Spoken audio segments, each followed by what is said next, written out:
Shalom, everyone. Recently, I've engaged in some very high-level correspondence via email and also comments on video, YouTube, with some very intelligent, studious Jewish believers in Judaism. And of course, very dogmatic from their point of view and also rebuking my understanding of the virgin birth prophecy of Yeshayahu, that's Isaiah chapter 7 and verse 14. And of course there's the present grammar to consider as well, referring Isaiah's wife, Yeshayahu, also referred to as a prophetess. And in chapter 8 verses 2 and 3, you'll see she gives a birth to a son, and a different son named Mahar Shalal Hash-Baz. And might want to pronounce that differently, but simply also because of before the child knows how to cry Abba, or father, or Ima, mother, before it can even speak those words. And those of you who had babies, you just can't wait till those first words come out, mommy or daddy, or whatever language your native tongue is. So before this child can even say that, the riches of Damascus, or Damasek, and the spoil of Shamron, also known as Samaria, the Samaritans later on became, who conquered the 10 tribes, also mixed in with the Samaritans later on. But anyway, they would be carried off and given to the king of Ashur, or Assyria.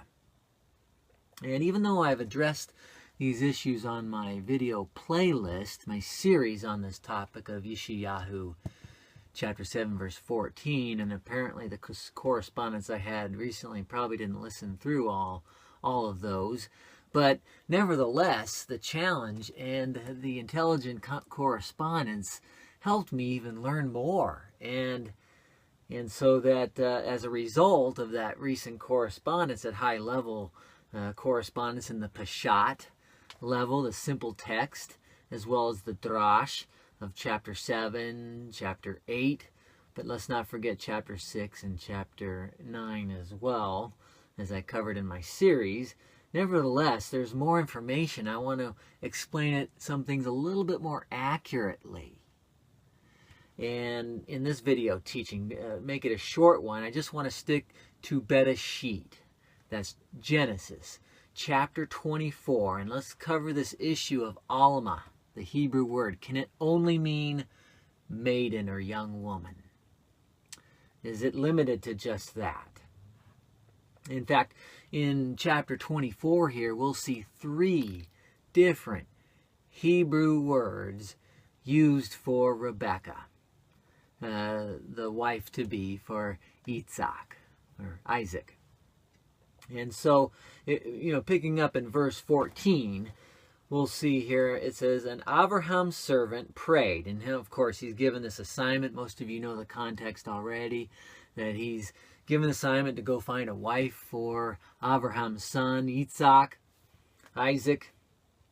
And so in verse 14, the servant prays. He gets to the well and he says, now let it be that the young woman or maiden, now the Hebrew word there is na'ara, which is, if you have a concordance, even a Strong's concordance or any more modern concordance, and computers, Strong's wasn't developed with computer help like more modern ones have been, look at how many times that Hebrew word na'ara is used in the Tanakh. But even in this chapter, we'll find it 5 times. Interesting number for you Midrashic, the ones out there who like numbers and Kabbalah. I don't go extreme with it, but it's interesting to look at numbers and see how they kind of fit some patterns. Nevertheless, here, right in verse 14, it doesn't say Almah, but Na'ara, to whom, and he's praying, he wants to find a young woman, a young wife for Isaac, the assignment he has. And then I'm not going to continue his prayer, his quote. You can read that for yourself if you're unfamiliar. Most of you are familiar. So jumping down to verse 16, it says again, and the young woman, the Na'ara, doesn't say Almah. Again, second time here, Na'ara. And again, the vast majority usage for young woman. In the Old King James, it would be damsel, as well as you can look up the word virgin or maiden.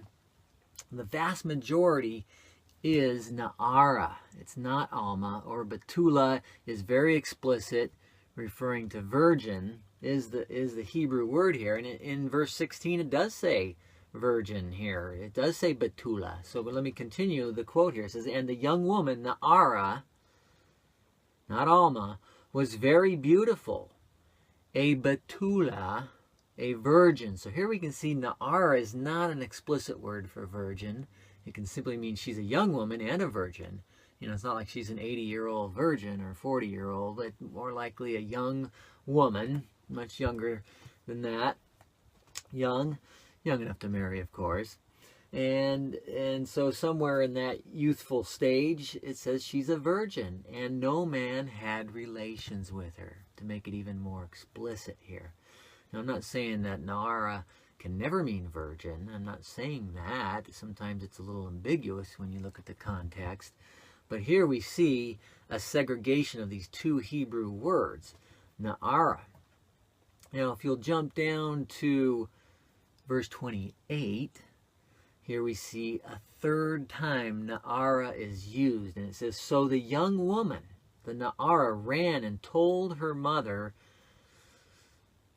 household these things. So the whole experience with Abraham's servant and what the servant told her after she had done these wonderful things and going the extra mile, as we say, going above and beyond the call of duty of what was asked of her and requested by Abraham's servant. And so let's jump down to verse 43. And this is after the story's over with, and the servant's telling the story, repeating it with, of course, everybody knowing that she's a virgin.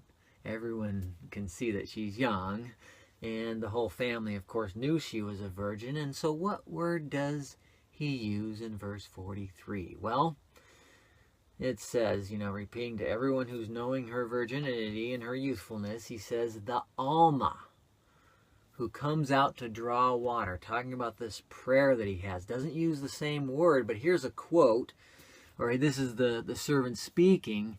And perhaps what I propose in his mind was he wasn't just wanting a young woman, but he was wanting a virgin. Virginity back in those days was esteemed, I think, quite a bit more highly and sought out for as more of a miracle, or even just more of a higher priority. So here we see a combination, this word Almah, speaking after it, repeating the story, everybody knowing her pretty well by this point, to combine that it's a righteous woman. And Almah can be righteous, virginity and youthfulness is what I propose. And I don't mean to be too dogmatic with that, but look at the evidence here.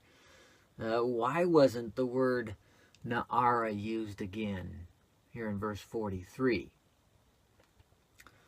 And if you jump down to verses 55 and 57, Laban, her brother, Rebekah's brother, and also her mother, refer to her as a Na'ara. And I think, again, everybody knowing that she's a virgin, but I don't think they wanted to be very boastful about their daughter. They just referred, and please let the young woman stay for another 10 days. And she's a young lady, and she's young, and just to take off like that, let us have some more time with her, is what they were requesting, not to just be boastful about her virginity or righteousness, but simply referring to her as a Na'ara. So very interesting. In describing Rebekah, these three words are conceptually identical. She was a Na'ara, a Betulah, and an Almah. And if we go to the Septuagint, we look at the Greek word that all 70 translators, high-level, top-notch translators, all in unanimous agreement, use the Greek word parthenos.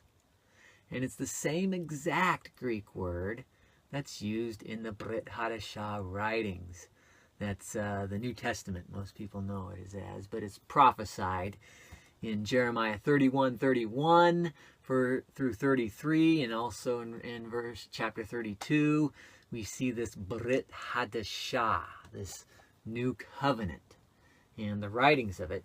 So if you go to Matisyahu, that's Matthew chapter 1, or you go to Luke chapter 3, it's very clear that she was a virgin. Miriam, most people know her as Mary in other cultures since then, and the English translations usually refer to her as Mary, but her name back then was Miriam. And so, of course, you're welcome to take a different literal translation and limit the miraculous power of Hashem. But I think we all can agree that there's different literal and logical interpretations, and I go deeper than just the Peshat and the Drash, and getting into the Remez and the Sod levels, the 4 levels of Hebraic interpretation, not just cherry picking which levels I want. And so what I propose again, why is it so hard to believe in a miraculous conception or birth with a virgin? We see Abraham's wife, Sarah. She wasn't a virgin, but at 90 years old, a very ancient age. I think we can all agree a miracle there. And also with Hannah giving birth to Shmuel, or Samuel. So again, it shouldn't be too difficult to consider this virgin birth possibility of interpreting Almah. Because again, when you get to chapter 8, referring to Isaiah's wife giving birth to this son, she's not called an Almah there. If she was, that would be some very valuable evidence to debunk the virgin birth prophecy in the previous chapter. Because if it was Isaiah in chapter 7, then again we have a second child and potentially a third child as we get into chapter 9. But nevertheless, in the context there, we can see 3 children being born in those 3 chapters at least. And looking at the languages, though, getting back to this whole Almah thing, Almah, Betulah, Na'ara, all languages do add more words through centuries, and so, but what we have in the scriptures is what we're going by. But as centuries go by, well, definitions can change a little bit, and they can multiply in meanings, and sometimes there's some lost information in translation, of course. For example, the word Shabbat, we say Sabbath, or Shabbos. The 3 letters, the Shin, the Bet, and the Tav, well, that word 2,000 plus years ago was interchangeable with week. Not in our modern times. It's very explicit. We say Shabbat or Shavua. Shavua Tov. We say, have a blessed week, have a good week ahead. Or Shavuot, the festival, the Moed of Shavuot, the weeks. And so there's the debate, even within native speakers 2,000 years ago. The scribes, or I should say the Sadducees, counted from the weekly Shabbat. And the Pharisees and a lot of the Sadducees counted from the annual, the first day of matzah. We say unleavened bread. The first day, rest day, or we can say, if we want to call that a Shabbat. And then the Sadducees counted from the weekly Shabbat, and they would always have a Sunday 50th day.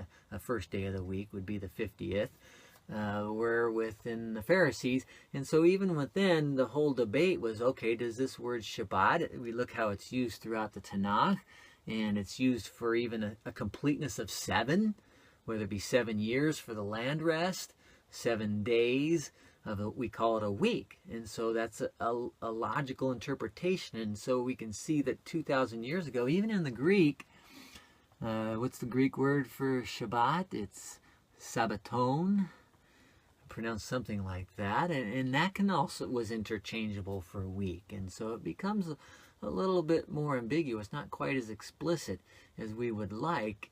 And so considering the context, yes, is important, and considering the present tense grammar, and so, you know, beware, I'd say, of those who are very dogmatic and very hyper literal minded in their interpretations. And so in regard to Yeshayahu, that's Isaiah chapter 7:14, with the present tense grammar, where it seems to be fulfilled, this child being born before the 2 kingdoms fall. It's a very logical interpretation, and I don't deny that as well.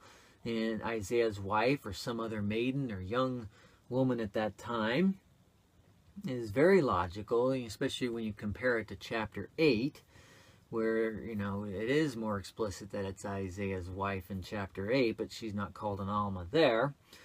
Nevertheless, this topic I'm going to improve and explain briefly in some more accurate understanding comparisons in my next video, which I will connect to this, and title it Duality Within Prophecies.